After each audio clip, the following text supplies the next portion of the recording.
Assalamualaikum. Waalaikumsalam.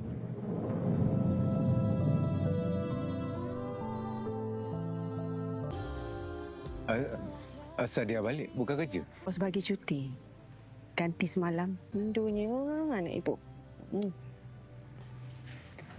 Macam mana birthday semalam? Aira tunggu ibu.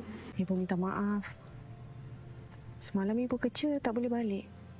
Tapi ibu dah janji. Ya, ibu tahu ibu salah. Lepas ni kita keluar nak. Aira nak potong kek dengan ibu. Okey. Kejap lagi kita keluar beli kek. Kita potong sama-sama. Nak? Janji. Janji.